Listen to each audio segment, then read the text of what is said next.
जो चीज़ बिजनेस बन जाती है उसके एथिक्स बहुत शेडी होते हैं और हम बिजनेस बना रहे हैं किसी लाइफ को लेके। 2028 में एस्टिमेट है कि पेट केयर बिजनेस वो 10,000 करोड़ का बिजनेस होगा इंडिया में। मुझे पैसे मिलेंगे कुत्तों के साथ खेलने के लिए, एक दिन ऑफ मिलता ही है, व्हाई नॉट। डॉग्स डेवलप्ड, ये जो आईब्रो मसल जो है ना, एवोल्यूशन से डेवलप हुआ क्योंकि कुत्तों को पता चला कि मैं ऐसे करूँ ना तो ह्यूमंस पिघल जाते हैं, मुझे खाना मिलता है। और कैट्स में जो वो म्याओ करती है, बिल्लियाँ एक दूसरे को म्याओ नहीं करती, बिल्लियाँ हमें ही म्याओ करती है। ग्लोबली ट्रेंड जो है, हम डिंक की ओर जा रहे हैं, double income no kids, and dogs are becoming child replacements.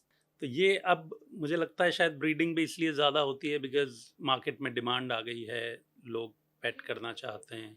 Yes yes, that is a problem. Yes, कुत्ते और बिल्ली को बच्चों का औधा मिल चुका है और पेट पेरेंट्स स्ट्रगल कर रहे हैं जैसे हर पेरेंट्स स्ट्रगल करते हैं। कभी ऐसा हुआ कि किसी डॉग के बिहेवियर ने आपको हैरान कर दिया हो कि यार ये तो बड़ी अजीब तरह से बिहेव कर रहा है और आपके सारे टूल्स आपको बदलने जी, पड़े? बहुत ऐसे कुत्ते मिलते हैं जो अपने पेट पेरेंट के साथ रहना नहीं चाहते। स्ट्रे डॉग्स अगर रिजर्व में डालोगे, उन्हें हंटिंग नहीं आता, उन्हें स्कैवेंजिंग आता है, तो वो जी नहीं पाएंगे। मैं गई, देखा देखा तो ये डिसोबीडियंस नहीं था। हमने और क्वेश्चनिंग किए, कुत्ते का हार्ट एनलार्ज्ड है और लेग पे कैंसर है। So you need patience to make a list and tick off everything. It's not disobedience. So one breed that you find most misunderstood? Indies मुझे ज्यादा डर लगता है क्योंकि मैं देख सकती हूँ कि हर कुत्ता किस टाइम पे चॉइस बना रहा है कि मैं तुझे काटूं या नहीं। मैं वो चॉइस होते हुए देख सकती हूँ।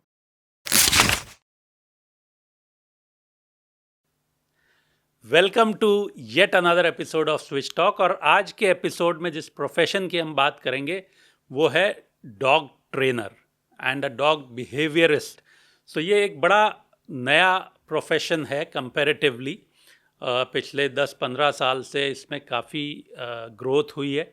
किस तरह से इस प्रोफेशन में आगे ऑप्शंस हैं, आगे चांसेस हैं स्टूडेंट्स के लिए to make it a career, उसके बारे में बात करने के लिए हमारे पास हैं एक डॉग ट्रेनर एंड बिहेवियरिस्ट जिन्होंने काफ़ी इस पे कोर्सेज किए हैं, काफ़ी रिसर्च की है, मिताली पारख। और interestingly Mitali has been a journalist for more than 2 decades। So journalism के साथ साथ किस तरह से उनकी जर्नी की शुरुआत हुई एज एनिमल ट्रेनर और किस तरह से ग्रेजुअली उन्होंने जर्नलिज्म को छोड़कर अब she is a full time dog trainer and a behaviourist. तो उनसे हम जानेंगे कि इस प्रोफेशन में किस तरह से एंट्री ली जा सकती है, क्या क्या अपॉर्चुनिटीज़ हैं, किस तरह से ग्रोथ हो रही है इस सेक्टर में, और एनिमल्स के बिहेवियर के बारे में किस तरह से उनको ट्रेन किया जाता है, किस तरह से इस ये पूरी जो एक प्रोसेस है, ये एक प्रोफेशन बन चुका है, इसके बारे में जानेंगे। So welcome Mitali, thank you so much for being here. It's a pleasure having you at our podcast. My absolute honour to be here. So now tell me, almost 24 years इन जर्नलिज्म, उसके बाद ये स्विच कैसे हुआ towards dog behaviour? तो luckily वो मेरा switch नहीं था, मैं 11-12 साल दोनों पैरेलली कर रही थी। तो 2010 के एंड में मैंने एक कोर्स किया डॉग ट्रेनिंग का, क्योंकि मुझे एक अपॉर्चुनिटी मिली थी कॉलम लिखने की मुंबई मिरर के लिए। और जब मैंने सीखा तो was like this is great, मुझे पैसे मिलेंगे कुत्तों के साथ खेलने के लिए, एक दिन ऑफ मिलता ही है, व्हाई नॉट। तो 10-12 साल मैं दिन में जर्नलिज्म करती थी, फ्रीलांस करती थी, और वही उसी पैसों से मैं कोर्सेज करती गई और ट्रेन करती। तो बिहेवियर किया, थेरेपी कोर्स किया, और क्योंकि मैं एनिमल कम्युनिटी में इतनी थी तो वो फीड कर रहा था जर्नलिज्म को कि समस्या क्या है, डॉग पेरेंट्स की समस्या क्या है, फाइट्स हो रहे हैं तो क्यों हो रहे हैं सोसाइटी में। तो both my professions ran side by side for 12-13 years I think, दोनों एक दूसरे को फीड करते हुए। क्योंकि तब तक एनिमल ह्यूमन कॉन्फ्लिक्ट और पेट पेरेंटिंग इतने बड़े इश्यूज बन गए थे कि न्यूज़पेपर में उन्हें स्पेस देना ज़रूरी था, ये तो रोज़ आता ही था। तो और मुझे मेरा नेटवर्क था कम्युनिटी में, प्रोफेशनल्स में, वेट्स में, पेट पेरेंट्स में, फीडर्स में, पॉलिसीज़ में। तो it was very mutually beneficial. But आपको नहीं लगता कि अभी भी स्पेस तो बहुत कम मिल रहा है इन चीज़ों को, और मिल भी रहा है तो majorly it is not pet friendly, या उनका जो एस्पेक्ट आना चाहिए पेट्स की तरफ से वो नहीं आता है, अभी बहुत लिमिटेड आता है। तेने किसी को काट लिया, किसी की डेथ हो गई, वो ज़्यादा आती हैं स्टोरीज़। जी। तो दो चीज़ें हैं न्यूज़पेपर में। एक तो आपकी न्यूज़ है जिसमें ये काटा नहीं काटा, हादसा हो गया, वो है। और जब मैं एडिटर थी तो मेरा रोल था कि इनको रिपोर्ट, मेरा मेंटरिंग था कि इन्हें रिपोर्ट कैसे था, किस तरह से करें, क्योंकि अगर कुत्ते ने बच्चे को काटा है लेकिन बच्चे को काटा है तो हम ये नहीं भूल सकते कि बच्चे के साथ हादसा हुआ है। We can't be, so that was one role as editor mentoring which I enjoyed. लेकिन आप अगर संडे पेजेस देखोगे, या जो हम यू पेजेस बोलते हैं, बीच के हेल्थ पेजेस है जो पेट पेरेंट्स के बारे में होते हैं, कि आपको कुत्ते को कौन सी टॉयज़ पसंद है, आप बोर्डिंग के लिए कहाँ रख सकते हैं, आप कौन से हॉलीडे प्लेसेस है जो कुत्ते अलाउड कर सकते हैं, कौन से कैफ़ेज़ है आपके शहर में जो, तो वो भी होती है। तो अगर आप देखें, क्योंकि हमारी ग्लोबली ट्रेंड जो है, हम डिंक की ओर जा रहे हैं, डबल इनकम नो किड्स, और and dogs are becoming child replacements, तो सारी इंडस्ट्री जो है वो पिवट कर रही है। Care, health products, health services, education जो बच्चों के लिए मायने रखती थी, वो अर्बन एरियाज़ में, मिलेनियल क्राउड में, वो सारा पिवट हो रहा है पेट केयर टुवर्ड्स, और वेटरनरी सर्विस भी। और क्योंकि न्यूज़पेपर तो हमेशा इन ट्रेंड्स को रिफ्लेक्ट करता है, तो आप देखेंगे न्यूज़पेपर्स में भी ये बहुत सारी होती। तो आज अगर देखेंगे आप, कैट्स के बारे में ज़्यादा इंफॉर्मेशन है।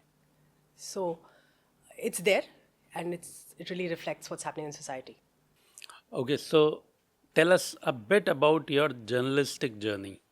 How did that happen and what did you do? So my journalistic journey was very simple. मैं लिटरेचर ग्रेजुएट थी। लिटरेचर ग्रेजुएट कॉलेज से बाहर निकलते हैं, बहुत बड़े बड़े वर्ड्स हमें पता होता है लेकिन कोई नौकरी नहीं देता, बिकॉज स्किल यूज़फुल नहीं होती। तो यू बिकम अ जर्नलिस्ट और you become a teacher. Teacher के लिए बीएड करना पड़ता है, जर्नलिज्म के लिए आप जाओ, and so that's how I become a journalist.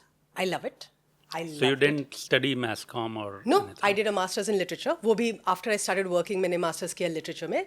तो मैं ग्रेजुएट हूँ 2000 की, तो तभी जर्नलिज्म के कोर्सेज भी नहीं थे, थोड़े डिप्लोमा कोर्सेज थे, और उसके बाद आया वो bachelors in media studies, BMS का जो कोर्स है, but that came later after I graduated. तो मैं ओल्ड स्कूल जर्नलिस्ट हूँ, जो क्या है, आप जाके नौकरी ले लो और फिर वो आपको हर डिपार्टमेंट में डालते हैं ताकि आप सब सीख सको, On job training. और फिर आप चूज़ करो आपको क्या करना है। तो वो मेरी जर्नी थी। मैं first and foremost copy editor थी, एडिटिंग। दूसरी फिर मैं फीचर्स राइटर बन गई। मेरी स्पेशलिटी जो थी वो न्यूज़ फीचर्स कहलाती है, जाकि जो न्यूज़ में हो वो संडे को आप डीप डाइव करें।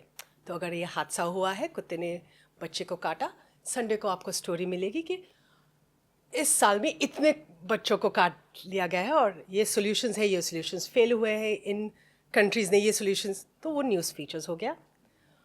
बट बेसिकली मैं I was like that, to put a dog analogy, I was like a Labrador. Editor कहता था छू, मैं जाती थी, आई लव्ड इट। मुझे चिकित्सा थी, मैं बहुत क्यूरियस हूँ, तो मैं फूड किया है, फैशन किया है, फैशन कॉलम थी, ये कॉलम थी, रूरल रिपोर्टिंग, जेंडर में मैंने फिर मैं मिड 30s में मैं जेंडर एडिटर बन गई, और तभी बहुत पुश था और LGBTQ gender issues. So I was a gender editor for national broadsheet. फिर मैंने फ्रंट पेज एंकर किया, तो वो एडिटिंग जॉब था, you're an editor, front page for Jaipur edition, DNA, Ahmedabad, Mumbai, Delhi. तो एक टीम होती है जो वो एडिटिंग और करते हो, वो बहुत ही एक्साइटिंग और नर्डी काम होता है कि हेडलाइन कैसे लिखो, आप स्टेटिस्टिक्स क्या है, आप प्रेजेंट कैसे करोगे, कौन सा पिक्चर यूज़ करोगे, और हर शहर के लिए टॉप न्यूज़ क्या है। तो मुझे प्रिंट जर्नलिज्म का एवरी एस्पेक्ट में मुझे करना पड़ा। स्पोर्ट्स कर दो, आपको अगर याद है लिस्टिंग्स हुआ करती थी कि हर चैनल पे कितने बजे क्या शो आता है, वो एक टाइम पे कोई मैन्युअली करता था, वो भी हम कर चुके हैं, and I loved all of it. I love the editing, I love the page making, I love the writing, I love the mentoring, I loved the envisioning gender and reflecting what's happening in society. Then why the switch? So it wasn't a switch. Now It's a blessing because I have two careers I loved. Then I So are got into you doctoring. still doing journalism? I just quit in December 2024. 24. I was a consulting editor in a Sunday paper in Mumbai till 2024. Don't you think कि आप वो भी करते रहते journalism तो आप better एक input देने की पोजीशन में थे? जी, लेकिन प्रिंट जर्नलिज्म मर रहा था. टॉप हैवी मोस्ट न्यूज़पेपर्स है और तो अभी भी मेंटरिंग और ये रोल्स मैं करती हूँ, लेकिन after 24 years the jobs weren't there. So online platform कुछ आप लाने का प्लान कर रहे हैं? जी नहीं, क्योंकि मेरी स्किल जो है वो बहुत ही प्रिंट स्पेसिफिक है और मुझे वो पसंद है. मुझे ऑनलाइन में इतना मज़ा नहीं आता. I'm a long features person. So I write fiction now. I write books, I do fiction. So journalism and dog behaviour, ये दोनों फील्ड्स में कुछ आपको कॉमन लगता है कि ऑब्जर्वेशन चाहिए, पेशेंस चाहिए, एम्पैथी चाहिए? Observation, purpose. क्योंकि दोनों में you're driven by purpose. Both are vocations, they're not professions. Okay? So you can't, that's how you have to, yes. Or an enthusiasm for societal change. अगर आपका ambition ये है कि आप सोसाइटल चेंज कर पाओ तो ये दोनों प्रोफेशंस में मैं कॉमन जानती हूँ. पेशेंस मैं डेली न्यूज़पेपर में थी तो पेशेंस तो हमारा तो डेडलाइन येस्टरडे होता था. Every time is what's the deadline? The deadline is yesterday. So I don't say patience, but in dog training patience is extremely important.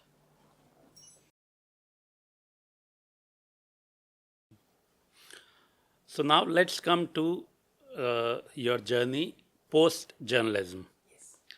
So how did it start? कि जो आपने बताया कि पहले along with job you did it. तो पहला तो आपने एक ट्रेनिंग की for journalism, डॉग ट्रेनिंग आपने किया to write an article. हाँ, तो एक कॉलम था पेट पूजा करके मुंबई मिरर में. वो 4 साल चला पुणे और मुंबई मिरर में.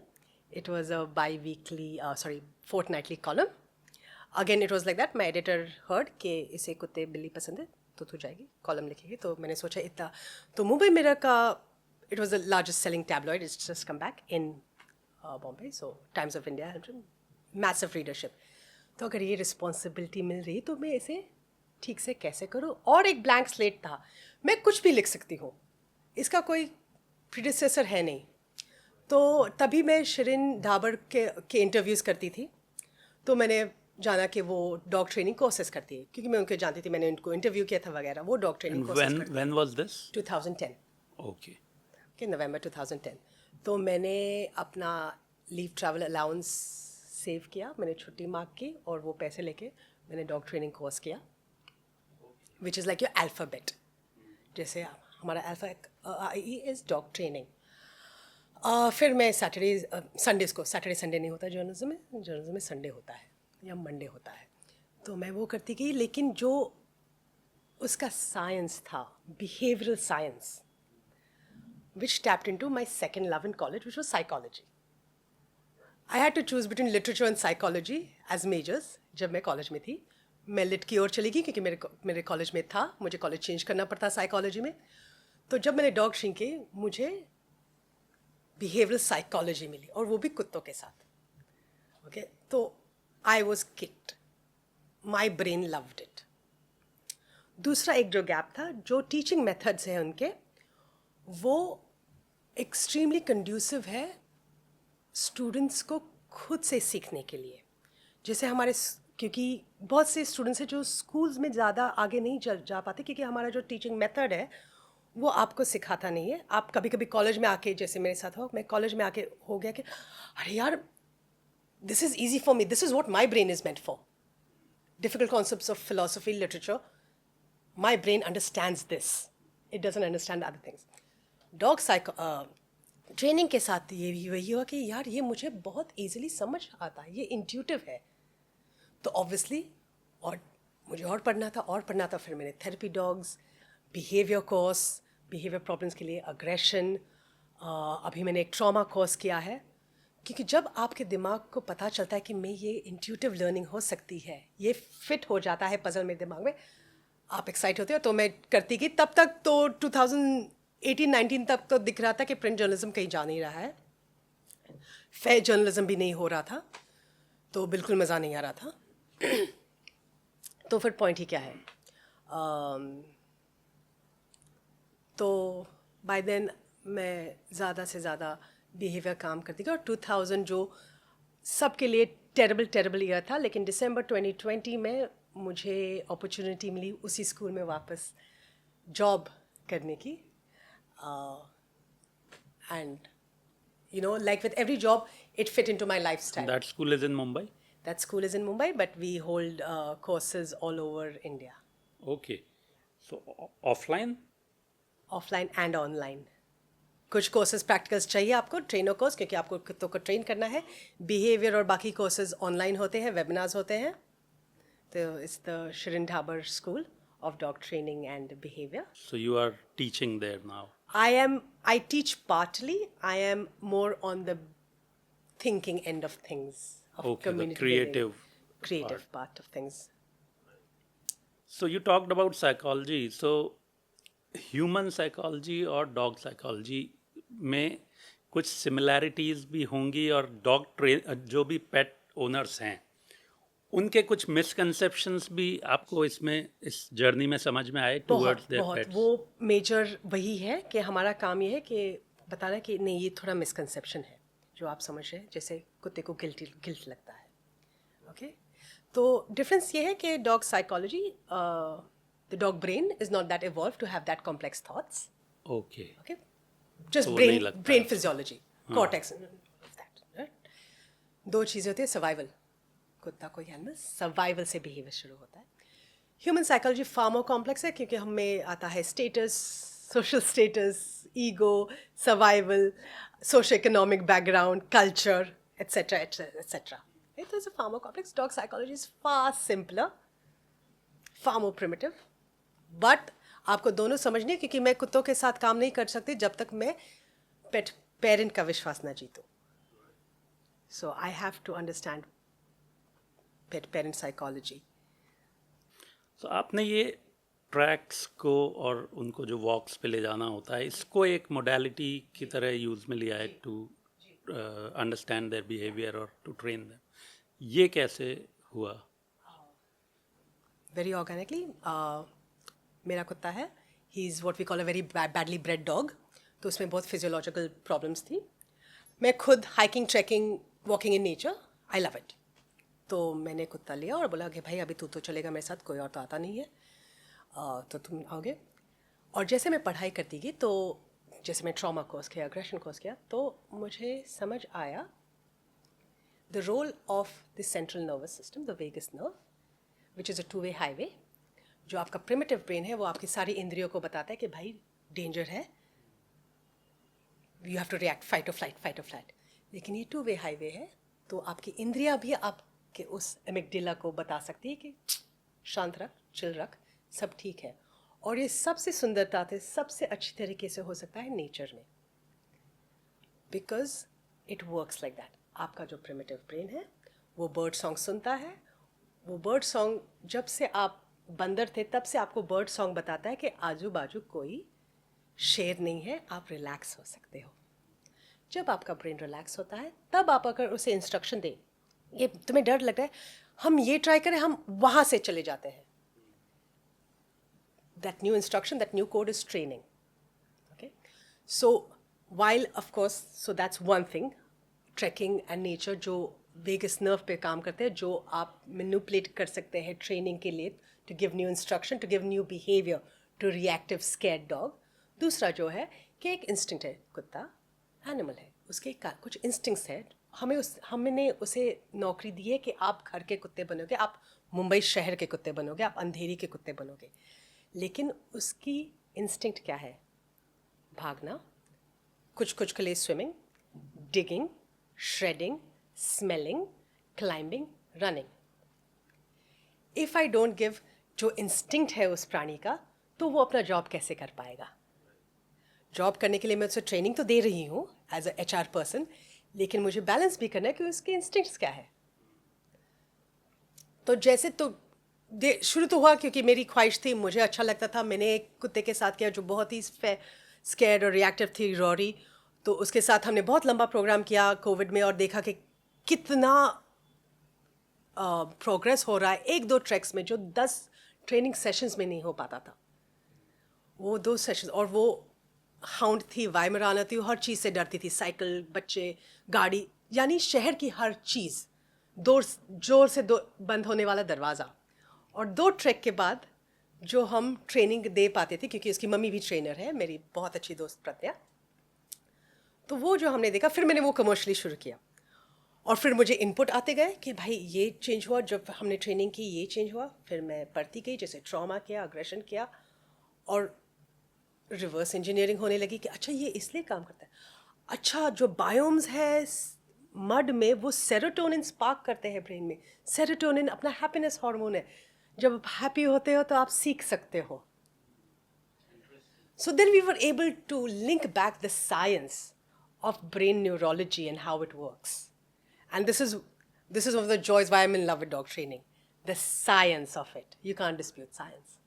एंड यू जस्ट मेंशन कि मूवमेंट एंड नेचर भी एक थेरेपी हो सकता है. हाँ, तो यस, नेचर तो है, बिकॉज आपकी इंद्रियों को बोलती है कि ये करो। दूसरा तो है आपके इंस्टिंक्ट्स होते हैं जो आप शेयर करते हो, तो आप रिलैक्स हो जाते हो। आप रिलैक्स होते हो तो आप लर्निंग ईजी होते हो। मूवमेंट इंपॉर्टेंट है, क्योंकि जो इंटरेस्टिंग मूवमेंट है, अगर कोई भी एक्सरसाइज करते तो वो जानते हैं, जैसे आप पिलाटेस करो या वॉल क्लाइंबिंग करो, जब आप कॉन्सेंट्रेटेड हैंड आई मूवमेंट करते हो तो आप डर नहीं सकते।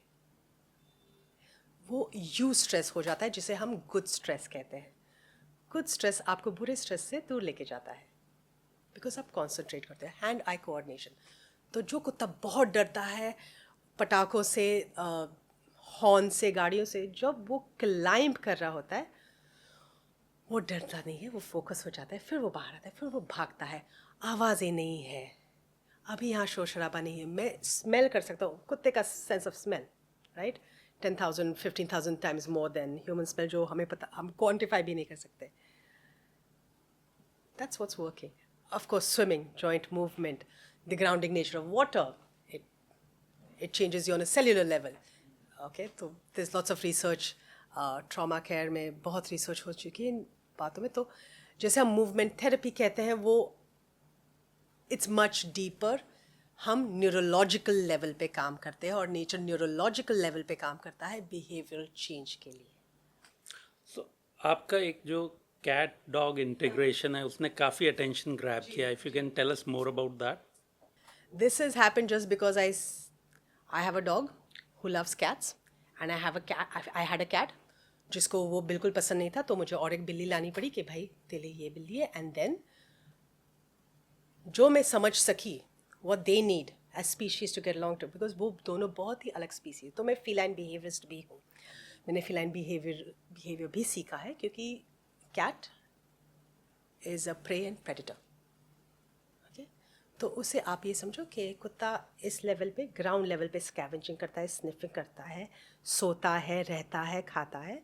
बिल्लियाँ वर्टिकल में जीती है, हमेशा ऊंची जगह पे रहेंगी, छिपी हुई रहेंगी, देखेंगी कि सर्वे करेंगी कि मैं सेफ हूँ क्या, मैं खा सकती हूँ, या क्या मैं हंट कर सकती हूँ। तो ये दो बहुत ही अलग स्पीसीज़ हैं। आप इन्हें समझ लो, आप उनके एनवायरनमेंट को अकॉर्डिंगली एडजस्ट कर लो, और फिर आप दोनों को सिखा दो कि आप इसे चेस नहीं करोगे, आप इसे मारोगे नहीं। तो you can have coexistence, they may not be friendship, because eventually friendships and arranged marriages are not the way for happy living. Forced marriages may be, arranged marriages are, but you can't have forced relationships. कुत्ते में chess instinct नहीं है, या वो chess instinct control कर सकता है। आप एक एनवायरनमेंट बना सकते हैं जहाँ वो को एग्जिस्ट करें, और फिर फ्रेंडशिप के आपके चांसेस बहुत हाई है। और हाँ, तो इस प्रोसेस में जनरली लोग गलती क्या करते हैं? कुत्ते और बिल्ली को एक सामने आके hi hello okay, so that Forced should not be meeting. Done.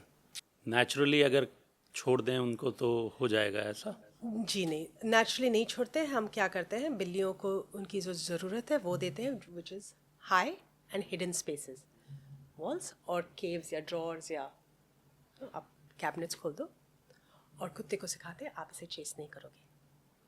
उनका पानी और खाना ऊपर, इसका खाने और पाना, तो रिसोर्स सर्वाइवल, हर चीज़ सर्वाइवल पे है। उसके बाद अभी बिल्ली सोच की कि हाँ यार ये ह्यूमन ना इसे कंट्रोल कर पाता है, ये मुझसे चेस नहीं करता, तो शायद मैं इस शेल्फ पे आके बैठूंगी 3 हफ्ते। बिल्लियों के साथ काम बहुत स्लो जाता है, तो 2 हफ्ते बिल्लियाँ फिर इस शेल्फ पे बैठेगी, देखेगी ठीक है कुत्ता तो ठीक है, फिर यहाँ बैठेगी। तो देखिए मेरे घर पे 2 बिल्लियाँ और एक कुत्ता है। जो मेरी सबसे बड़ी बिल्ली है उसने डिसाइड कर लिया था कि भाई मुझे किसी से दोस्ती नहीं करनी। 10 साल हो गए, वो अभी भी मेरे कुत्ते के साथ दोस्त नहीं है, वो लेवल्स पे रहेंगे यहाँ लेकिन साथ। और एक बिल्ली और एक कुत्ता जो है इलाई और फिरोज़, वो हमेशा ट्विंस की तरह हर जगह चिपक के रहते हैं, बस चिपके रहते हैं। तो ये इंडिविजुअल चॉइस हो गया, एनवायरनमेंट तो सेम है। 2 जन ने चूज़ कर लिया कि हम दोस्त बनेंगे, एक जन ने 13 साल चूज़ किया कि भाई मुझे कुछ नहीं करना है तुम दोनों के साथ, the cat and the dog. And the interesting part is my youngest cat came in, और वो अपना बिहेवियर मॉडल कर सकता था एक बिल्ली के साथ जो उसकी स्पीशी की है और ऑलरेडी एग्जिस्टिंग है, और एक कुत्ते के साथ जो उसके स्पीशी का बिल्कुल नहीं है। और वो आया था ट्रॉमा के साथ, वो अटैक हुआ था डॉग से और से लाया था, लेकिन उसने अपने आप को मॉडल किया है कुत्ते के साथ, not with the cat. I'm understanding why, but these are the interesting things that come up in animal behavior if you observe.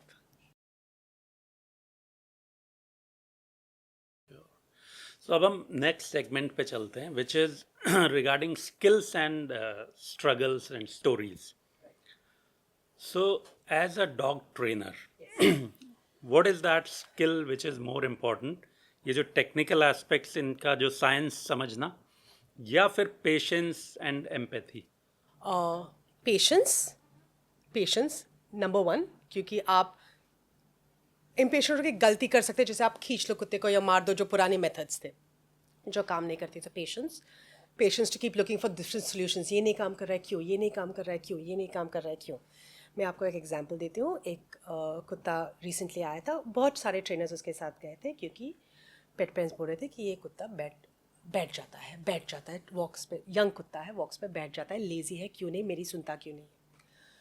तो मैं गई, देखा तो ये डिसोबीडियंस नहीं था। हमने और क्वेश्चनिंग किए, कुत्ते का हार्ट एनलार्ज्ड है और लेग पे कैंसर है। So you need patience to make a list and tick off everything. It's not disobedience. हमारी फितरत क्या है, मैं कह रहा हूँ, मैं ओनर हूँ, आप कुत्ता हो, मैं कहूँगा आप करोगे, ये हमारी फितरत है। अनफॉर्चुनेटली एज अ पीपल, मैं बड़ा हूँ तो आप करोगे, मैं माँ हूँ इसलिए आप करोगे, मैं सीनियर इसलिए आप करोगे। बट पेशेंस इसलिए कि ये क्यों हो सकता है। उस कुत्ते को हम मार के चला सकते थे, या अभी हमें पता चल गया कि ये मेडिकल प्रॉब्लम्स है और वो हम सॉल्व कर रहे हैं। सो सिमिलर चीज़ें बच्चों के साथ भी हुई हैं। जैसे हम जब छोटे थे तो बहुत पिटते थे, और टीचर ने मारा तो हमें लगता था ठीक ही किया, और अब धीरे धीरे चीज़ें बदली हैं। नाउ वी नो कि भाई मारने से कोई नहीं सीखेगा। So same is the evolution with dogs and Absolutely, that's the cats as parallel. well. The second thing is जो एम्पैथी है, ऑफ कोर्स एनिमल्स के लिए एम्पैथी, बट जो सरप्राइज एलिमेंट था, आपको एम्पैथी है पेट पेरेंट के साथ। आपको समझना चाहिए वो क्या स्ट्रगल कर रहे हैं, उनके क्या। फिर से हम उस बात पे आते हैं कि कुत्ते और बिल्ली को बच्चों का औहदा मिल चुका है, और पेट पेरेंट्स स्ट्रगल कर रहे हैं जैसे हर पेरेंट स्ट्रगल करते हैं। लॉन्ग कम्यूट है, बजटरी इश्यूज़ है, टाइम ट्रेनिंग के इश्यूज़ हैं, स्टाफ या ट्रेनिंग के इश्यूज़ हैं, ठीक है। तो आप ये जाके नहीं सोच सकते कि मैं मेरे कुत्ते के साथ इतना कर सकती हूँ, आप क्यों नहीं कर सकते, मैं तो ट्रैकिंग कर सकती हूँ, तुम क्यों नहीं ट्रैकिंग कर सकती हो। मैं ट्रैकिंग कर सकती हूँ क्योंकि मेरे साथ प्रिविलेजेस हैं जो मुझे सपोर्ट करते हैं। मुझे एम्पैथी होनी चाहिए आपके लिए कि आपके लिए मैं क्या सोल्यूशन ढूंढ पाऊँ, क्यों नहीं कर पा रहे हैं। हाँ। मैं आपके लिए सबसे छोटा एक्सरसाइज क्या दे पाऊँ, जस्ट मैं आपके साथ एक हाथ process पकड़ start के हो। कैसे आपके साथ काम करूँ। तो एम्पैथी जो है ह्यूमन के लिए होनी चाहिए, ना कि कुत्तों के लिए। तो हमारे पास है ही, इसलिए तो हम डॉग ट्रेनर्स बने हैं। But that I find is the magic ingredient जो हम बहुत मिस करते हैं डॉग ट्रेनर्स में। Very apt. मतलब ये समझना बहुत ज़रूरी है जो भी डॉग ट्रेनर बनना चाहते हैं स्टूडेंट्स, कि आपको ना सिर्फ डॉग्स के साथ बल्कि पेट पेरेंट के साथ भी एम्पैथी रखनी पड़ेगी कि वो किस स्ट्रगल से गुजर रहे हैं एंड अकॉर्डिंगली उनको गाइड करना पड़ेगा. सो एक चीज़ और बताएं मिताली, इतना आपका लंबा एक्सपीरियंस हो गया, कभी ऐसा हुआ कि किसी डॉग के बिहेवियर ने आपको हैरान कर दिया हो कि यार ये तो बड़ी अजीब तरह से बिहेव कर रहा है और आपके सारे टूल्स आपको बदलने जी पड़े? जी जी, बहुत बहुत ही एक बहुत ही यंग डॉग थी, लैब्राडोर, जो हैप्पी डॉग है, फैमिली डॉग है, इजी टू ट्रेन है, लेकिन वो सब को घर में काट रही थी और पैटर्न नहीं दिख रहा था. हम पैटर्न देखते कि भाई आपकी चीज़ ले रहे हो इसलिए वो काटता है, आप अनजाने हो इसलिए काटता है, या आप मर्द हो इसलिए काट रहे हैं, आप लेडीज़ हो इसलिए काट रहे हो. पैटर्न्स देखते हैं हम अंडरस्टैंड करने. तो यहाँ पे कोई पैटर्न ही नहीं था, सबको काट रही, बच्चों को काट रही थी. तो डिफरेंट मोडालिटीज़ ट्राई कर दी, ऑफ कोर्स ट्रैकिंग ट्राई किया, ये ट्राई किया, वो ट्राई किया. और ये एक नई चीज़ है कि कभी कभी आजकल मुझे बहुत ऐसे कुत्ते मिलते हैं जो अपने पेट पेरेंट के साथ रहना नहीं चाहते for whatever reason. Okay, तो एक जो मिसनोमर है मैन्स बेस्ट फ्रेंड, वो that's a, there are two things that are an absolute lie. The dog will loves you unconditionally. That's an absolute so lie. उनमें भी बच्चों की तरह हो गया, बच्चे भी चाहते हैं कि भाई अब हम इंडिपेंडेंटली रहना चाहते हैं. देखिए, आप इंडिपेंडेंटली कहोगे तो मैं उसमें मेच्योरिटी ऐड करूंगी कि एक एज पे आता है when children want to live. अच्छा, और डॉग्स का शुरू में आ जाता है? नहीं नहीं, that comes, this was not the case with that. This was not that weaning off period happens at 8 weeks. This is not the case with that. यहाँ क्या था, कुत्ता खुद को अनसेफ फील कर रहा था बिकॉज उस घर में बहुत वायलेंस था. उस घर में बहुत वायलेंस था. फिर एक दूसरे को मारता है, दूसरे दूसरे को मारता है, तीसरे और तीसरा जो जन है वो कुत्ते पे निकाल देता है. सबका गुस्सा अलग अलग जगह पे कुत्ते पे निकल रहा था और एक दूसरों पे भी निकल. तो ये पूरा एनवायरनमेंट यंग डॉग के लिए, और बहुत ही यंग डॉग थी वो, 2 साल की भी नहीं थी. She felt unsafe. और जब आप अनसेफ फील करते तो आपके और अगर हाथ आ रहा है तो पहले आप उसे काटते हो उसको थामने के लिए. चाहे वही हाथ आपको खिलाता हो, लेकिन वो हाथ आपको मारता भी है. और उस घर में ये हाथ भी मुझे मार सकता है. अभी तक तो मारा नहीं, लेकिन अभी कल मार दिया तो मैं इसे भी काट देती हूँ. So the environment was unsafe, was a feeling of unsafety because of great domestic violence and turmoil within the family dynamics of this very large joint family. तो बच्चों पे अत्याचार होता था, वाइफ हस्बैंड में हो रहा था. How did you figure out कि भाई इसको अब ठीक कैसे किया जाए, क्या किया उसके लिए? इसके लिए हमें बहुत काउंसल करके उस कुत्ते को निकाल के किसी और के घर में डालना पड़ा, बिकॉज इट्स अनसेफ. जब किसी के लिए वो, तो दूसरे घर में वो सेट हो गया? उसे सिर्फ ट्रेनर घर पे हमने दिया जो उसे समझ सके, क्योंकि उसकी जर्नी अभी बहुत लंबी होगी. कभी ये ट्रॉमा है, कभी चाइल्ड अब्यूज़ जैसे एकदम डेवलपमेंट स्टेजेस पे हुआ है, कभी शायद वो ट्रस्ट वापस नहीं आ सकता. तो it had to go to professionals home, trainer के घर पे, जो समझ सके कि भाई मेरा कुत्ता स्पेशल है. वो कभी एक्सट्रोवर्टेड हैप्पी गो लकी बनेगा नहीं, लेकिन उसी में मैं उसे गुड क्वालिटी ऑफ लाइफ क्या दे सकती हूँ, health care, this care, safety. So वो सोल्यूशन निकालना पड़ा. Okay, now I would like to go back to the point जो अभी आपने बोला कि डॉग्स के बारे में जो बोलते हैं कि भाई बहुत लॉयल है, बट ऐसा नहीं है और ये कुछ टाइम में अपने पेट पेरेंट को छोड़ना चाहता है. ये क्या कॉन्सेप्ट है? सो एक, मैं ये नहीं कह रही हूँ कि वो छोड़ना चाहता है पेट पेरेंट को.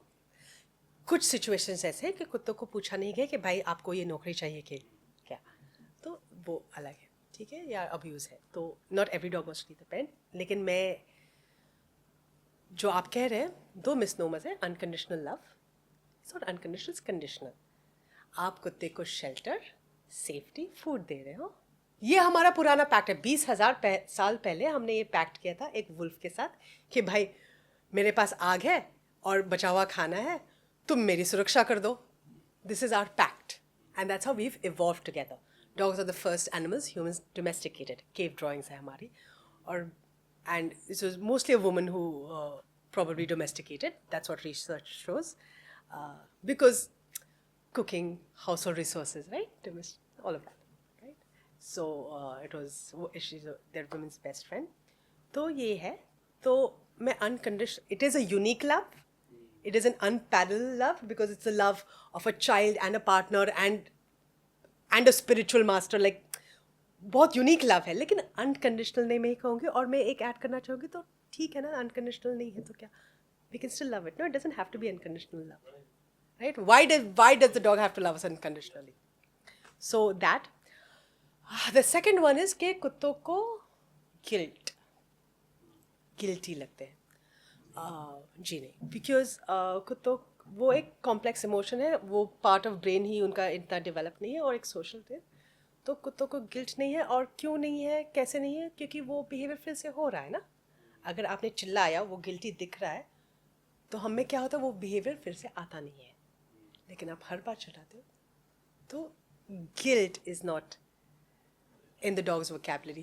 They will display submissiveness, क्योंकि आप भाई चिल्ला रहे हो तो मैं ऐसे ऐसे सब करूँगा ताकि आप चिल्लाना बंद कर दो. तो कुत्ते के दिमाग में क्या है कि ऐसे किया तो वो चिल्लाना बंद हो गया. लेकिन क्या कनेक्शन हुआ है कि ये चिल्लाना इसलिए हो रहा है क्योंकि मैंने 2 घंटे पहले बेडरूम में सुसु की थी. टेस्ट कैसे करेंगे थेरी? नेक्स्ट टाइम भी बेडरूम में सुसु कर रहा है क्या? हाँ कर रहा है, तो गिल्ट नहीं था. It's logic, common. अभी आपने जो बात की कि भाई हज़ारों साल से वी हैव डोमेस्टिकेटेड एनिमल्स, यहाँ पर आई थिंक एक जो क्वेश्चन कई बार डिस्कशंस में आता है जब हम बात करते हैं अबाउट पेट लविंग और डोमेस्टिकेटिंग, तो I think you are best position to answer this. So far मुझे इतना कोई नहीं मिला है जिससे मैं ये पूछ सकूं, जिसने इतनी रिसर्च, इतनी पढ़ाई की है, कि अगर हम किसी एनिमल को पेट कर रहे हैं, are we really pet lovers? You know, that's a great debate. मुझे भी अभी, क्योंकि ये मुझ में भी आता है कि मुझे क्या हक है किसी को मुझ पे डिपेंडेंट करने का.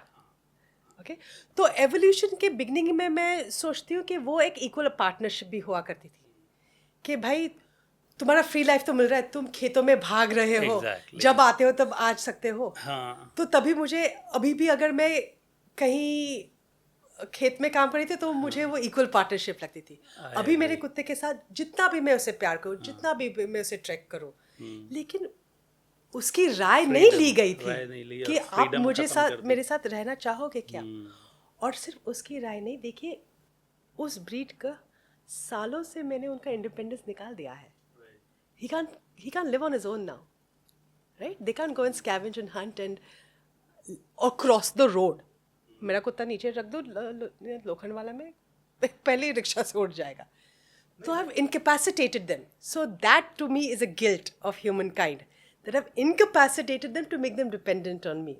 So I do agree that I don't think it's complete. I do feel wrong that मुझे कोई हक नहीं कि किसी और को मैं अपने आप पे डिपेंडेंट करूं, क्योंकि मेरे में खोखलापन है, क्योंकि मेरे इमोशनल नीड्स है जी, क्योंकि मेरी इमोशनल नीड्स है. तो क्या ये सोचना कि अब ये शहर में इसे छोड़ा नहीं जा सकता इसलिए हम रख रहे हैं, हम अपने आप को एक तरह से दिलासा दे सकते हैं, कन्विंस कर रहे हैं कि यार हम तो इसका भला कर रहे हैं, क्योंकि ये शहर छोड़ेंगे, शहर में तो गाड़ी के नीचे आ जाएगा. हाँ, तो इसके भी बहुत लूप होल्स हैं. जो कुत्ता सच्ची में आपके साथ रहना चाहता है, घर में रहना चाहता है, और जिसका गुजारा बाहर नहीं हो सकता, उसे आप रख सकते हो. लेकिन अगर उस कुत्ते की भलाई बाहर रहने में है, हर नुक्कड़ की पानी पूरी खाने में है, और गटर में सोने की, और दोस्तों के साथ घूमने की है, और गर्लफ्रेंड्स बनाने की है, तो प्लीज़ उसे बाहर ही रहने दीजिए. That's a good life. And how do you know कि कौन बाहर रहना चाहता है, कौन नहीं? You ask the dog. अच्छा, वी कैन फाइंड आउट. क्या आपको हाथ लगाना अच्छा है? क्या बच्चे जब दौड़ते हैं आपको चलेगा? जब मेरे प्रेशर कुकर की सीटी होगी तुम ज़्यादा डरोगे तो नहीं? क्या तुम्हें किसी कोटी पसंद है? अगर तुम्हें ह्यूमंस का हाथ, लाड़ प्यार ही पसंद नहीं है, तो भाई please don't.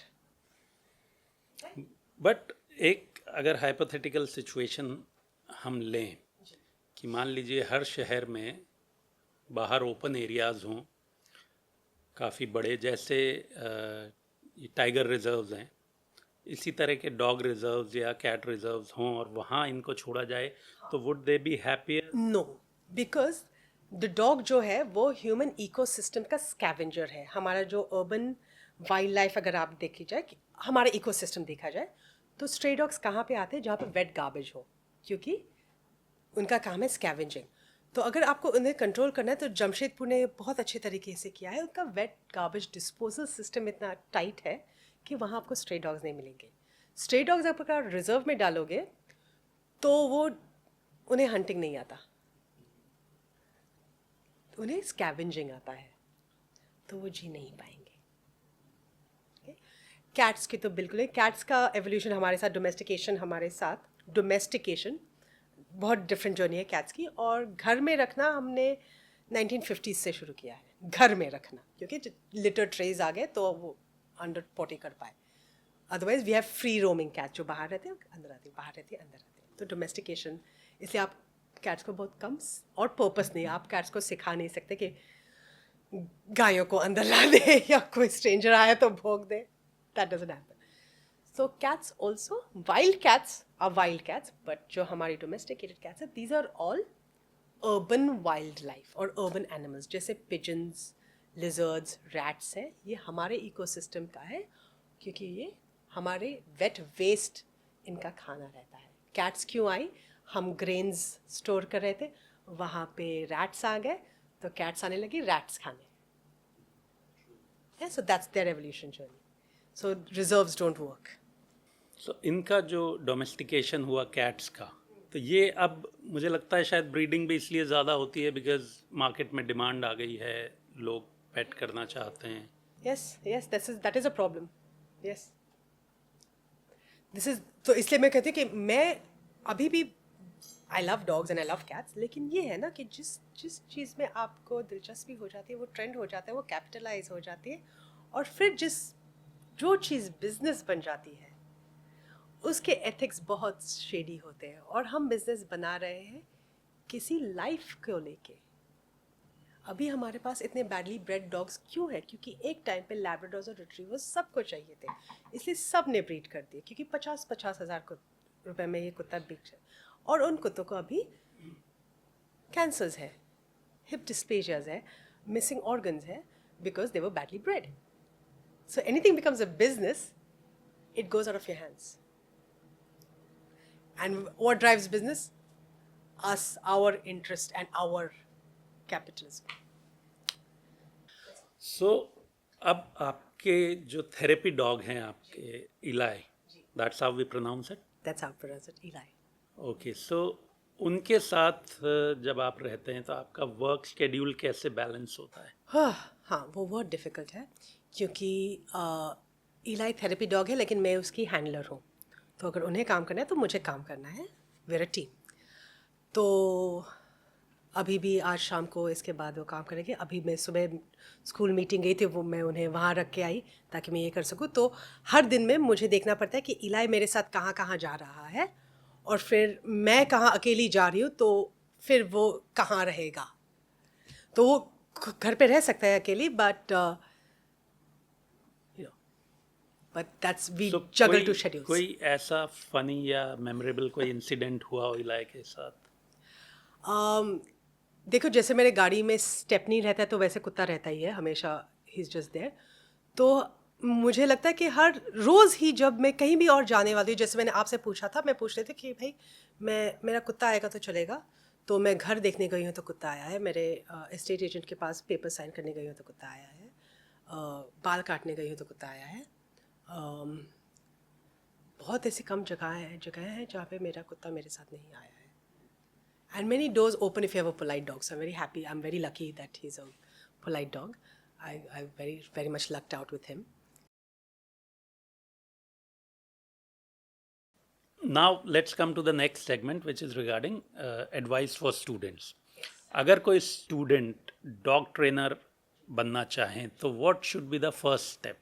First step is a professional dog training course, जो आपका अल्फ़ाबेट है, जो आपको सिखाता है कि कुत्ते कैसे सीखते हैं, डिफरेंट मेथड्स जो है, उसके रिवॉर्ड्स क्या है, और हैंडलिंग स्किल्स, जो क्योंकि आपकी बॉडी आपका इंस्ट्रूमेंट होती है डॉग ट्रेनिंग में, तो आवाज़ की मॉड्यूलेशन, हाथ कैसे करना है, रिवॉर्ड कैसे करना है, और सबसे इम्पॉर्टेंट ये सब आप नॉन वायलेंटली कैसे करोगे, क्योंकि अगर आपको लंबे लंबे रिलेशनशिप बनानी है आपके कुत्ते के साथ, अगर 14 साल की रिलेशनशिप बतानी है, कुत्ते को अपने पेरेंट्स के साथ 14-15 साल रहना है, तो non violence is the only way, क्योंकि कोई भी आप जो यूज़ करोगे, अगर चोक चेन या एक थप्पड़ भी यूज़ करोगे, वो कहीं ना कहीं तो बाहर निकलेगा ही।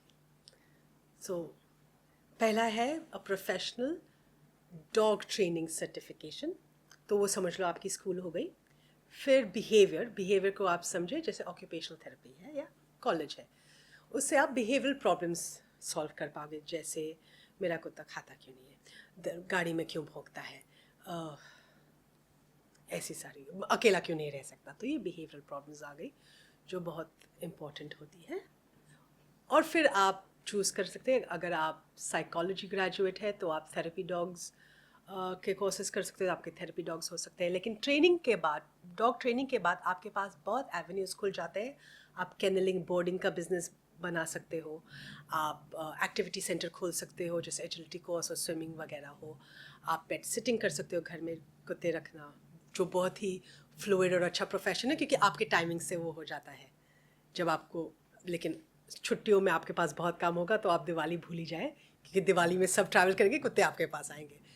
समर वेकेशंस आपके नहीं होंगे, सबके होंगे। तो ट्रेनर कोर्स के बाद ये बहुत सी एवेन्यूज़, आप कुत्तों के प्रोडक्ट्स बना सकते हैं, कुत्तों के टॉयज़, कुत्तों के फर्नीचर, कुत्तों की असिस्ट एक्सेसरीज, जैसे हैंडीकैप्ड है तो व्हील चेयर्स, या बूढ़े कुत्ते हैं तो रैम्प्स, गाड़ी के रैम्प्स, फर्नीचर के रैम्प्स, फर्नीचर।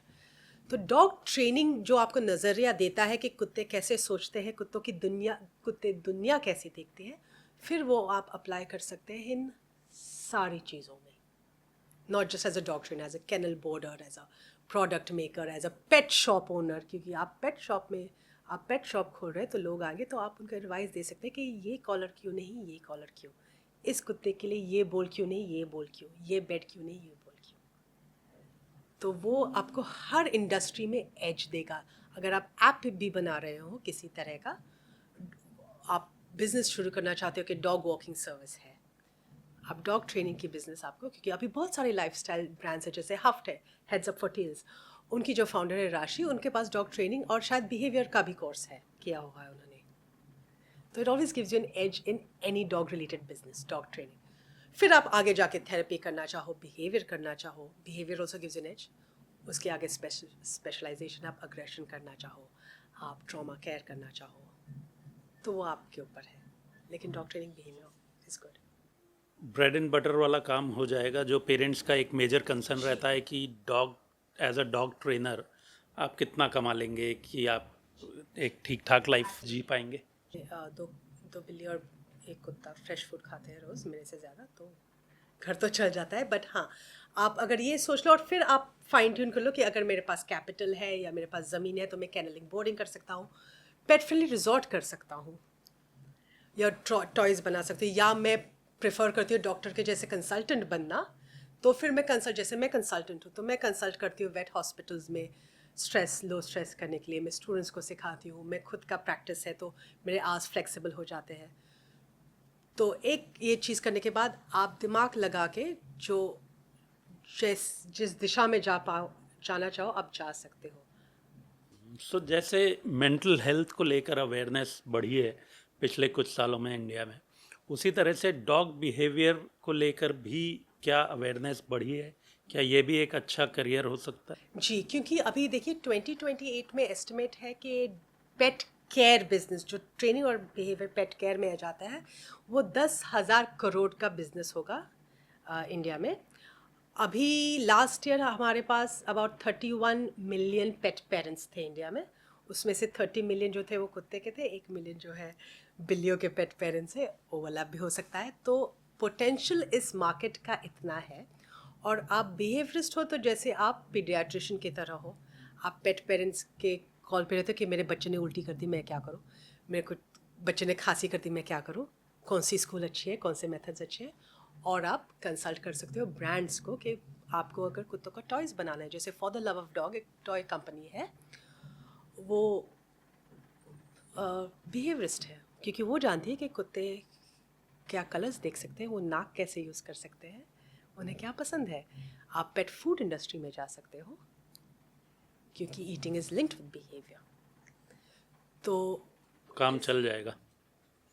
पोटेंशियल है, ग्रोथ तो हो रही है ग्लोबली। और जैसे मैं कह रही थी कि अभी मिलेनियल्स बच्चे नहीं पैदा करे, एनिमल्स ले रहे, तो जो उनकी किटी थी जो बच्चों की ओर जाती थी, education, wellbeing, medical care, long term care, वो सारा रूट होगा towards cats and dogs. And so it's a great potential for anyone to make a career in. Okay, now in the next segment we would like to talk about your projects and your work. So सबसे पहले तो वही hiking and trekking पे बात करते हैं कि आपने ये कैसे रियलाइज़ किया कि ये सिर्फ एक एक्सरसाइज नहीं है बल्कि it is a therapy as well. ये कब कैसे रियलाइज? तो as a behaviour modification modality मुझे इनपुट्स आते रहे, जैसे मैं इनको अप्लाई करती गई मेरे केसेस को। जब मेरे पास कोई कुत्ता आता था जो इतना डरा हुआ है कि वो वॉक्स के लिए नहीं जाती, बिल्डिंग के बाहर वॉक्स के लिए नहीं जाती, बॉडी लैंग्वेज चेंज हो जाती है, पूंछ अंदर जाती है, और ट्रैक्स पे उसकी बॉडी लैंग्वेज क्या है, फिर घर आने के बाद वो कितनी कम डरी रही रहती है, या फिर वो बिल्डिंग से तो नीचे उतर रही है। जो वैजल टोन, उसे हम वैजल टोन कहते हैं, आपकी न्यूरोप्लास्टिसिटी,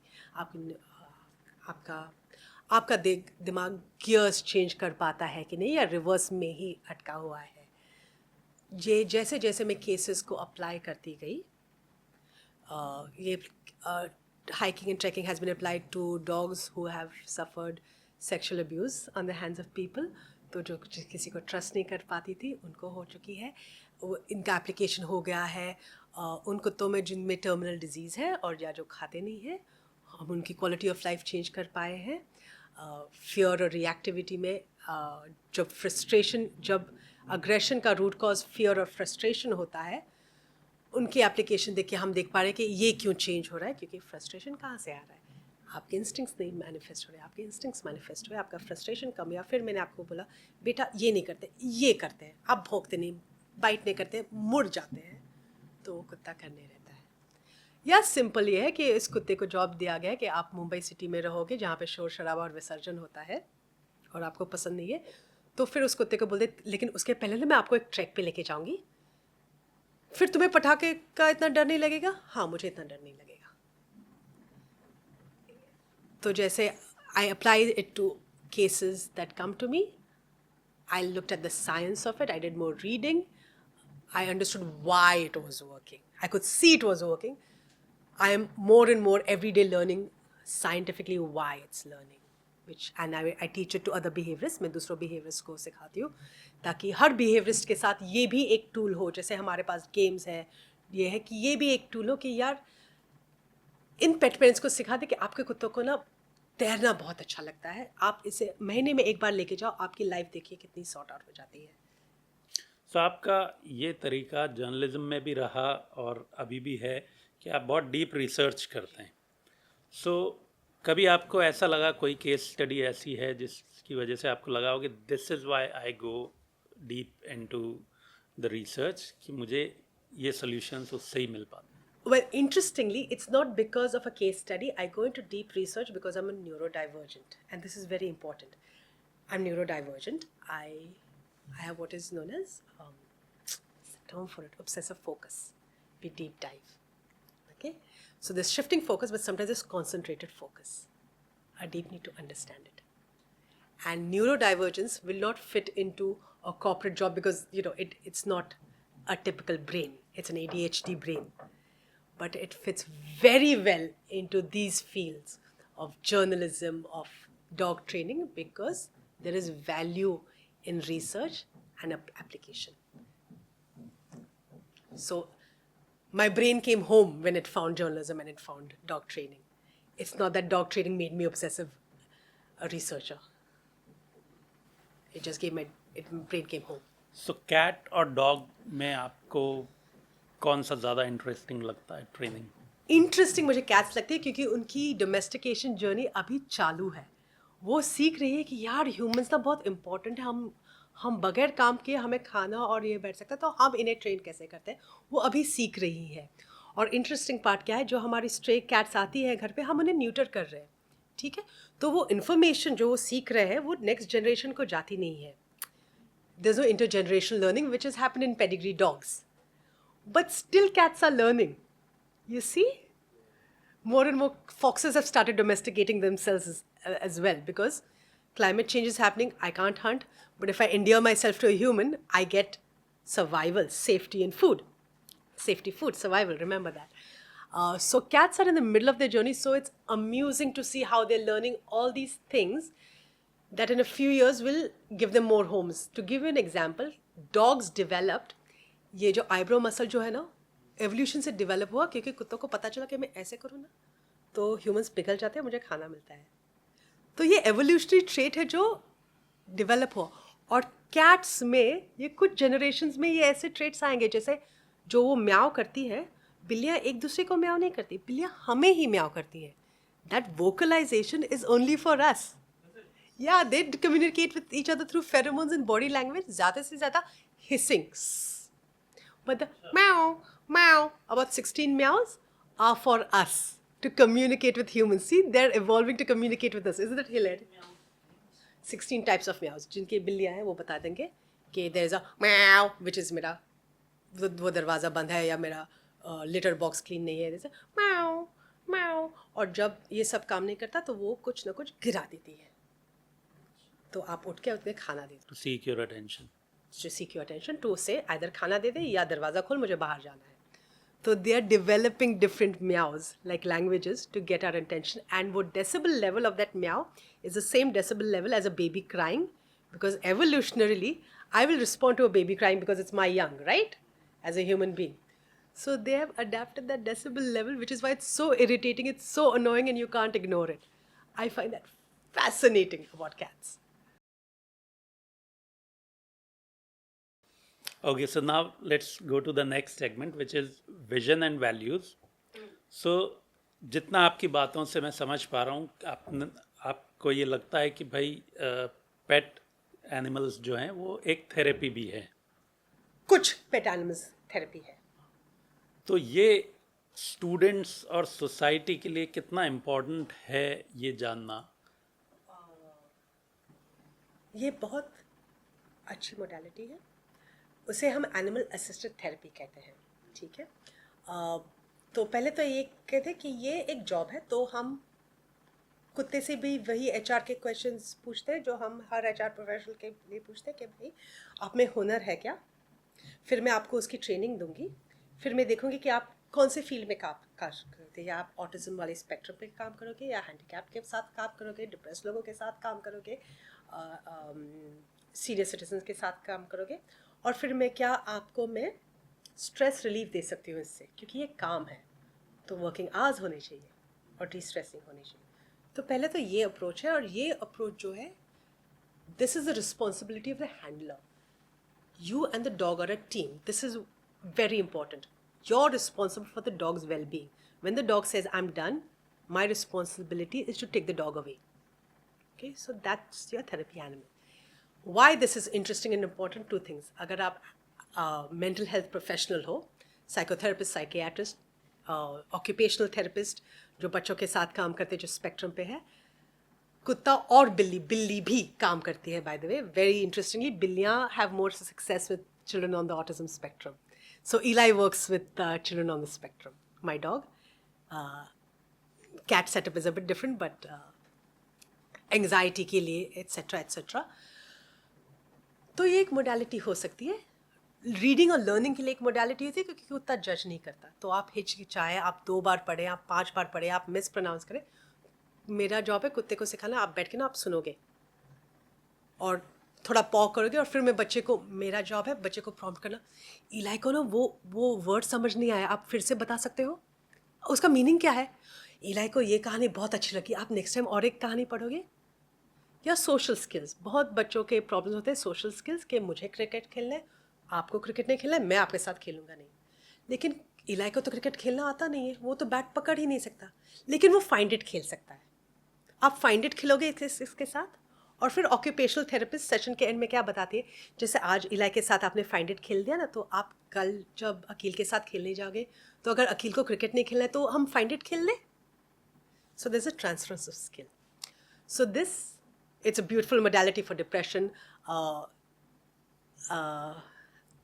एक ब्यूटीफुल थिंग है इसके नज़रिया क्या बदलता है कि थेरेपी डॉग कौन है. पहला हुनर क्या है थेरेपी डॉग का, वो एक अटेंशन सीकिंग डॉग होना चाहिए.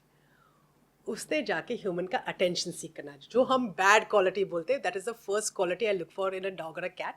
You must want human attention. That means you like working with them, right. So I love it. I love it. The small things that they do with senior citizens, जो dementia या seniors है, doesn't have to be dementia. Small things they do. कुत्ता आता है, मेरा कुत्ता हमेशा करता है, चश्मा लेता है, लेके भाग जाता है, जैसे आपका चश्मा है. तो कमांड है, मैं उसे ड्रॉप करवा सकती हूँ, लेकिन मैं थोड़ा दौड़ाऊंगी क्योंकि आप इमीडिएटली उठेंगे, आप उसके पीछे 2 बार जाएंगे, आपका चलका हो गया. आप गाना गाएंगे, लास्ट टाइम आपने जो गाना गाया था इलाई के लिए, फिर से गाना गाएंगे, आपका रिकॉल हो गया. आप इलाई को थोड़ा ब्रश कर देंगे, प्लीज़ गंदा दिख रहा है ना थोड़ा. आपकी मोबिलिटी, स्मॉल मूवमेंट स्किल्स हो गई, थेरेपी होगी. तो ये सारी जो आपकी छोटी छोटी recall, big skills, small skills बहुत प्यार से हो जाती है, because it's a dog, it's a smiling happy dog. Societal level पे ये कैसे काम करता है कि अगर जिस भी चीज़ की ऐसी वैल्यू हो ना, तो हालात उसके लिए बदल जाते हैं. अगर मैं डॉग शेल्टर में जाऊं और एक बिहेवियरिस्ट हो और मैं उससे पूछ पाऊँ कि यार आपके शेल्टर में 3 कुत्ते जो हैं जो थेरेपी वर्क कर पाए, मैं उन्हें लूँगी, और मेरा स्कूल है या मेरा कॉलेज है, मैं उन्हें वहाँ जॉब दूँगी. शेल्टर कुत्तों की शेल्टर लाइफ चेंज हो गई, पूरे लाइफ भर वो शेल्टर में नहीं काम करे, वो स्कूल में आके काम करे. तो अभी वो काम कर रहे हैं, उन्हें एम्प्लॉय का औहदा मिल गया, तो हम क्या करेंगे, अच्छा खाना मिलेगा, उन्हें मेडिकल केयर मिलेगा, मोर रिस्पेक्टेबिलिटी, ब्रास टैग्स, खाना मिलेगा, मेडिकल केयर मिलेगी, ओल्ड एज होगा. I will see them with respect, like you are right.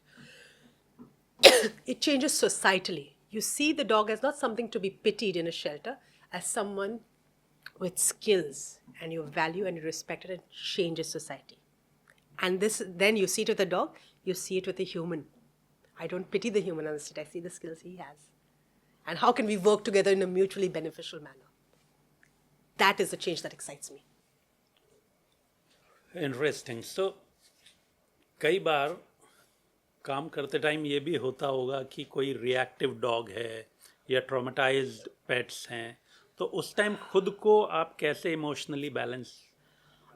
Checks and balances होते हैं. हम यूजुअली दिन में मैं एक ही अग्रेसिव डॉग का कंसल्ट करती हूँ, क्योंकि हाईली विजिलेंट रहना पड़ता है उस टाइम पे, क्योंकि it's a risk to life. The dog bites can be terrible. तो मैं एक ही करती हूँ. और आप बहुत ही विजिलेंट रहते हो तो आप हाइपर विजिलेंट रहते हो, योर नर्वस सिस्टम इज. फिर मैं हाइक पे चली जाती हूँ अपने कुत्ते के साथ. I take a walk in nature. जब बहुत अग्रेशन केसेस हो जाते हैं, because aggression cases there are very few of them and well. There is no cure for aggression. There are checks and balances, there's control and management, and it's a very stressful situation because the pet parents are living with an aggressive dog. There might be a child in the house and nobody's at fault. It's just a bad situation जहाँ किसी की भी जीत नहीं हो पाती. लेकिन पेट parents भी प्यार करते हैं, वो हर चीज़ करना चाहते हैं अपने कुत्ते के लिए. वो नहीं चाहते कुत्ते को छोड़े, लेकिन they're living with a dog who bites them. It's like living with an abusive partner. So I do only 1 या 2 max a day. Aggressive dogs मैं ज़्यादा नहीं करती. In a day I slot it accordingly. I take nature walks and hikes a lot. So that's my first go-to. और जब भी बहुत हो जाता है तो मैं 1-2 हफ्ते अग्रेसिव डॉग्स के साथ काम ही नहीं करती. फिर मैं थेरेपी डॉग्स और पपीज़ के साथ काम करती 2-3 हफ्ते, ताकि मेरा डर ना कम हो जाए. क्योंकि एक तो मैं मिसकंसेप्शन दूर करना चाहूँगी कि हमें डर लगता है. ऑफ कोर्स हमें डर लगता है. मुझे ज़्यादा डर लगता है क्योंकि मैं देख सकती हूँ कि हर कुत्ता किस टाइम पे चॉइस बना रहा है कि मैं तुझे काटूँ या नहीं. मैं वो चॉइस होते हुए देख सकती हूँ. और जिस कुत्ते के पास दांत है वो मुझे काट सकता है. इसलिए मैं हर कुत्ते की शुक्रगुजार हूँ जिसने मुझे काटा नहीं है. So we are more scared because we know where this can go. We're seeing all the signs you can't. So there's no bravado and like I'm not scared of dogs. That's not happening.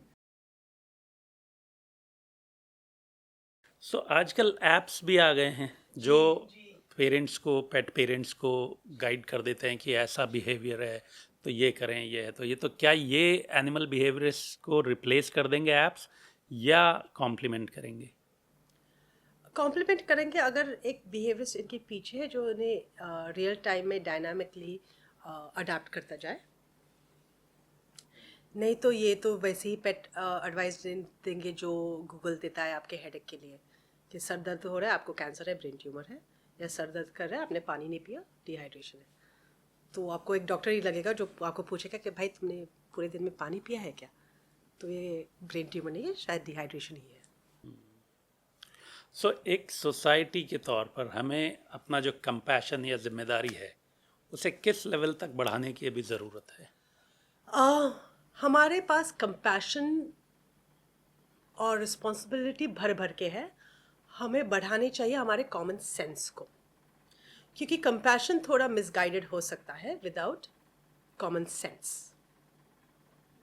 हमें बहुत सारी चीज़ें हम करते हैं जो हमें लगता है हम बहुत कंपैशनेटली कर रहे हैं। और एक सिंपल सी मैं आपको उदाहरण दे दूँ कि हमें कंपैशन लगता है कि कुत्ते को एक बेड दे दे, कंपैशनेट है, मैं बेड पे सोती हूँ, कुत्ते को बेड दे दे, वो कंपैशन है। कॉमन सेंस आपको बताता है कि कुत्ते को ना ठंडा फर्श बहुत पसंद है, इसलिए वो आपके बाथरूम में सोता है, क्योंकि ठंडा फर्श ट्रॉपिकल कंट्री बॉम्बे में या चेन्नई में उसे ठंडा फर्श पसंद है, मार्बल फर्श पसंद है, बाथरूम का फर्श पसंद है। तो हमें चाहिए कॉमन सेंस। कंपैशन तो बहुत सारा है हमारे पास। तो जाके आप कुत्ते को लाओगे बेड पे रखोगे, जाके आप कुत्ते को आकर बेड पे रखोगे, तीसरी बार कुत्ता आपके को काटेगा क्योंकि भाई क्यों खींच रहे हो, मुझे फर्श पसंद है। तो जैसे आपने ये बताया कि भाई गद्दे से ज़्यादा उसे फर्श पसंद आएगा, उसी तरह से जो एनिमल फूड की बात करें अगर, कि कैट्स के लिए भी आजकल फूड आता है, हम नॉर्मल खाना ना खिलाकर उनको, और आई एम श्योर ये प्रोसेस्ड फूड होता है सारा, so how good is that और how healthy is that for animal? So we have to look at the pros and cons. But सबकी एक फूड फिलोसफी होती है, ठीक है। एक है कि कुत्तों को, बिल्लियों को तो नॉनवेज चाहिए ही, कुत्तों को नॉनवेज और फाइबर चाहिए। लेकिन वो कैलकुलेट करना, बनाना इज़ डिफ़िकल्ट। जो कर पाते हैं, जो मम्मियाँ घर से खाना बना सकते हैं, वो प्लीज़ करें। जिनको कुक चाहिए उनको कुक रखना पड़ेगा। जिस घर में नॉनवेज बनता ही नहीं है, वो प्रीमियम क्वालिटी डॉग फूड बहुत यूज़फुल होता है उन लोगों के लिए, ठीक है। या अपने सादे एवरेज साधारण घर में भी हम रोज़ खाना खाते हैं घर में बना हुआ, और कभी कभी हम फास्ट फूड खा लेते हैं, हम ट्रैवल करते हैं तभी फास्ट फूड खा लेते हैं, तभी पैकेज्ड फूड काम आ सकता है। तो हर चीज़ के प्रोज एंड कॉन्स है। आपकी जो फूड फिलॉसफी हो उसके अनुसार रिसर्च करके जितना आपसे हो सकता है आप उतना करें। सो जितना मैं समझ पा रहा हूँ, आप बताइएगा कि मैं सही समझा क्या, कि जो नॉर्मली जो अवेलेबल फूड है नेचुरली, वो प्रोटीन, फैट एंड फाइबर। लेकिन आप अगर बोले कि नेचुरल नॉर्मल फूड है तो मैं रोटी और दूध दे दूँ, तो वो न्यूट्रिशनली पेट फूड उससे ज़्यादा अच्छा है। हाँ नहीं, बट अगर मीट है जैसे मीट, कैट्स के लिए, यस, तो that is better than Yes. The processed food जो कैट फूड if के you're नाम able पर to चल रहा है। provide it, yes, but if you're a vegetarian household, please give them। Paneer से नहीं चलेगा? टोफू पनीर? जी नहीं, नॉट एट ऑल। सिंपली हम और आप टोफू पनीर रोज खाएं। हाँ नहीं, ऑफ कोर्स रोज तो फिर प्रोसेस्ड फूड भी रोज नहीं होना चाहिए। हाँ, तो ये जाता है जजमेंट की ओर, और इसलिए हम जाते हैं कंपैशन की ओर। हर पेट पेरेंट उनसे जितना हो रहा है कर रहा है। कुछ लोग अफोर्ड कर सकते हैं 5,000 रुपए की प्रीमियम डॉग फूड की बैग। मेरा किचन अफोर्ड कर सकता है कि मैं कसाई से ला सकती हूँ। नहीं, the question is it is not about affordability, it is about the wellbeing of animal, कि उसके लिए क्या बेहतर है। मान लीजिए 5,000 का प्रोसेस्ड फूड ला रहे हैं आप, but is that better than meat? A varied and fresh food, a varied diet is the best for a dog. A varied diet, just like it is for all of us. For cats as well then? Cats as well, cats and dogs. A varied. आप आम भी खाओ, vegetables भी खाओ, tofu भी खाओ, chicken भी खाओ, हाँ, बट सिर्फ and good grade वो food, मत खाओ। human grade food. Okay, so now we'll come to the fun round, the rapid fire. So, one breed that you find most misunderstood. Indies. Indies. हाँ, street dogs, Indies. Okay. And why do you say so? Two things, हम उन्हें बोलते कि सबसे easy breed है, ले लो, no problem at all, but indies उन्हें औहदा देना चाहिए किसी भी पेडिग्री का, क्योंकि उनके इंस्टिंक्ट्स हैं जो डीपली रूटेड है सर्वाइवल में. तो आप उन्हें समझ लो कि इंडी टेरिटोरियल होगा ही, फूड के बारे में अग्रेसिव होगा ही, उसे हाथ लगाना अच्छा नहीं लगेगा, क्योंकि वो सैकड़ों सालों से रास्ते पे अपना खाना बचा रहा है दूसरे लोगों से दूर भाग रहा है, क्योंकि लोगों से मारते हैं उसे. किसी पकड़ना, किसी कोटी अच्छा नहीं लगता, क्योंकि लोग रास्ते पे अच्छे लोग नहीं मिलते. तो this misunderstood that you take an Indian will be very happy in your home, I find it to be they're very misunderstood. Most problems come from that. And he will protect his food, he will protect his toys, he will protect his sofa once he gets it. Okay, so dogs और cats आपके दिल के ज़्यादा करीब कौन है? This is very difficult. This is घर में दंगे because I have two cats and a dog. I am currently obsessed with otters. Otters are my favorite animal right now.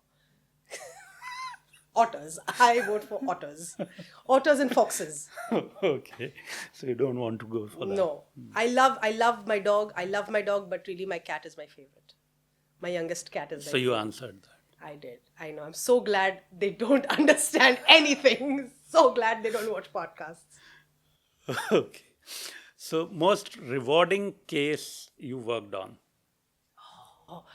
I think this win-win situation that has just recently happened, and I'm so happy because everybody's happy. Wonderful single woman who has a dog. She loves to bits. लेकिन उन्हें वो upskill करने गई America, तो कुत्ता उन्हें यहाँ रखना पड़ा, क्योंकि कोर्स करने जा रही थी, शॉर्ट टर्म था, कुत्ता रिलोकेट नहीं. तो उन्होंने कहा ठीक है, तुम ट्रेनर हो, तुम गार्डियन जैसी हो जाती हो, आप ट्रेनर. तो मैं जाती हूँ हफ्ते में 3 बार और मैं गेम्स करती हूँ, ट्रैक करती हूँ इसके साथ. तो कुत्ते को भी ये है कि this somebody I know who comes. Okay, a wonderful family comes to me, mother, father, daughter, 14-15 साल की लड़की, उसे कुत्ता चाहिए. और मम्मी पापा को पता है कितनी रिस्पॉन्सिबिलिटी है, तो वो बहुत झिझक के करे, प्री पेट काउंसलिंग के लिए आए वो, जो बहुत रेयर होता है, पूछने के क्या क्या होता है, बहन बजट क्या होना चाहिए, हम बाहर जा सकेंगे कि नहीं, छुट्टी पर मेरी एलर्जी है, ये हो सकेंगी कि नहीं. तो मैंने बताया, और मैंने बताया कि आप पपी घर पे लाओगे तो पहला तो आपका 1 साल जाने वाला है सुसु पॉटी ट्रेनिंग में, बाइटिंग में, ये सब करने में. आप फर्स्ट टाइम पेट पेरेंट्स हो, काम करते हो, मुंबई में हो, 2-2 घंटे 4 घंटे दिन में कम्यूट करते हो, आपके बच्चे को चाहिए. But and then I remembered my other dog over here. तो these people became guardians to this doggy. हफ्ते में 2 बार जा रहे हैं, फिर वीकेंड्स पे वो घर आने लगी. फिर तो इस कुत्ते को और एक फैमिली मिली, पूरे 5 जन की फैमिली. मैं बीच में फैसिलिटेटर थी, मैं सिखाती थी. वो थेरेपी डॉग भी है. तो मैंने उस लड़की को बोला कि आज थेरेपी इवेंट है, आ जाओ, देख ये कुत्ता क्या करती है. अब ये लेडी को जॉब मिल गया है, वो शायद शिफ्ट करेंगी अब्रॉड. बहुत डिफिकल्ट डिसीजन था उनके लिए, कैसे they, she wanted to take a dog, she really wants to take a dog, but her situation वहाँ पे ऐसे होगा कि वो कम्यूट करेंगी, घर काम करेंगी, नए देश में एक करियर बसाएगी, and caring for a cat is going to be difficult at that time. But now she has a family that this dog is going to go to, who know the dog. The dog is happy, that family is happy. This lady is feeling, of course she will miss her dog, but she's not feeling guilty about abandoning her dog. And a family gets a dog that is pre-made. She knows the potential of the dog. They know the dog is going to go for hikes. They know the dog goes to work. They don't have to do with susu potty, biting destroyed furniture. And everybody was doing their best. You see, this is not a bad person who's abandoning their dog, and this is not a bad person who wants a certain kind of dog. And this whole situation makes me so happy. It's just like this is a very urban problem of, and there's a solution. I'm so happy. It just makes me grin every time. Great. So most overrated pet parenting advice. Most overrated pet parenting advice. 2, let your dogs play with other dogs. Please don't do that. That's where doctor-dog aggression starts, and a host of other problems start. The other one is dog को खाते समय अगर आप उसके खाने में हाथ डालोगे तो वो सीख लेता है कि डॉग फूड एग्रेशन नहीं होना चाहिए, उल्टा होता है। अगर आप हाथ डालोगे या खाना लेते जाओगे तो पक्का वो आपको काटेगा। These are the two biggest worst advice things in the dog world prevalent right now. So thank you so much, Mithali. It was lovely talking to you. This is my first time talking to a dog trainer, and God trainer would not be wrong. Ah. For millions of dog parents, God trainer is not the wrong word. Okay, so I really want to say this to all the students या जो भी aspiring animal lovers हैं. If you want to get into this as a profession, you can definitely go, because ये profession is on a rise. Just like Mithali mentioned the facts कि किस तरह से pet parents बढ़ते जा रहे हैं. पेट्स के लिए, पेट्स के अराउंड बहुत सारे बिजनेसेस अब इवॉल्व हो रहे हैं. So if you want to get into this as a business, you can do that. You can survive. You can lead a nice, decent life. And along with that, आपका जो passion है animal love का, उस पर भी आप ज़्यादा time दे पाएंगे. सो मिताली से बात करके हमें बहुत सारी चीज़ें सीखने को मिली. आई एम श्योर इस एपिसोड को देखकर जिन भी स्टूडेंट्स को या उनके पेरेंट्स को क्वेश्चंस होंगे इससे related, they would now know answers to most of those. उसके अलावा भी कुछ questions हैं तो you can comment those, and I'm sure we'll request Mithali to. Happy to answer all of them.